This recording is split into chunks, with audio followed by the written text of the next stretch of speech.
بسم اللہ الرحمن الرحیم۔ حضرت فاطمہ سلام اللہ علیہا نے فرمایا، اگر تمہارے گھر میں کوئی مہمان آئے اور وہ بھوکا چلا جائے تو گویا وہ کسی قبرستان میں آیا تھا۔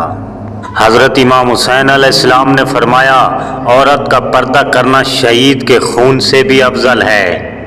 امام جعفر صادق علیہ السلام نے فرمایا، صدقہ قرضے کو ادا کرتا ہے اور اپنے پیچھے برکت چھوڑتا ہے۔ حضرت امام علی علیہ السلام نے فرمایا، بولو تاکہ پہچانے جاؤ، اس لیے کہ انسان کی شخصیت اس کی زبان کے نیچے چھپی رہتی ہے۔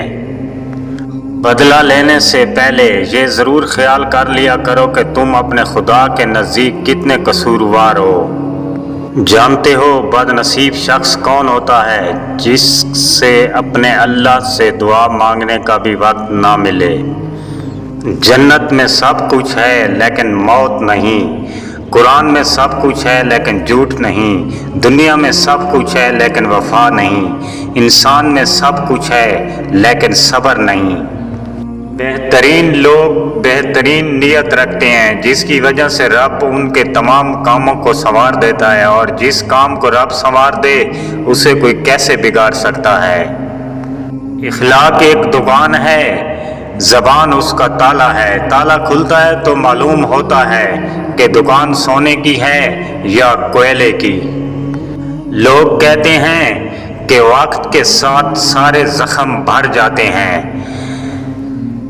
مگر حقیقت یہ ہے کہ زخم کبھی نہیں بھرتے، بلکہ وقت کے ساتھ ہمیں سہنا آ جاتا ہے۔ منزل پانا تو بہت دور کی بات ہے، غرور میں رہو گے تو راستے بھی نہیں دیکھ پاؤ گے۔ کسی کی پہچان علم سے نہیں ہوتی بلکہ ادب سے ہوتی ہے، کیونکہ علم تو ابلیس کے پاس بھی بہت تھا لیکن ادب سے وہ محروم تھا۔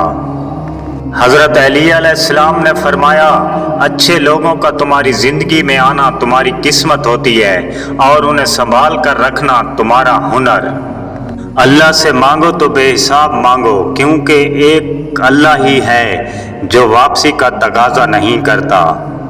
حضرت علی علیہ السلام نے فرمایا، مشکل وقت آ جائے تو کسی کا احسان نہ لو، کیونکہ مشکل وقت 4 دن کا اور احسان زندگی بھر کا ہوتا ہے۔ آنکھیں آلودگی سے بچتی رہیں تو دل کی فضا بھی صاف رہتی ہے۔ حضرت علی علیہ السلام نے فرمایا، اگر کوئی تم سے ناراض ہے اور اسے اس بات کا غرور ہے کہ تم اسے منا لو گے تو اس کے غرور کو ٹوٹنے مت دینا۔ ہر انسان کی عزت اور اس سے محبت کرو، کیونکہ ہر انسان کے اندر اللہ کی کوئی نہ کوئی صفت ضرور موجود ہوتی ہے۔ حضرت علی علیہ السلام۔ نبی کریم صلی اللہ علیہ وسلم نے ارشاد فرمایا، اپنی کمائی پاک رکھو، تمہاری دعا قبول ہوگی۔ کسی کو دل سے چاہو اور وہ تمہیں ٹھکرا دے تو وہ اس کی بد نصیبی ہے، تمہاری نہیں۔ حضرت علی علیہ السلام۔ پریشانی خاموش رہنے سے کم، صبر کرنے سے ختم اور شکر کرنے سے خوشی میں بدل جاتی ہے۔ حضرت علی علیہ السلام۔ بے شک خدا ایسے شخص کو دوست نہیں رکھتا جو دغا باز اور گناہگار ہو۔ آخر میں گزارش ہے کہ میرے چینل کو سبسکرائب کر دیجیے گا۔ اللہ نگہبان۔ دعا گو ساگر۔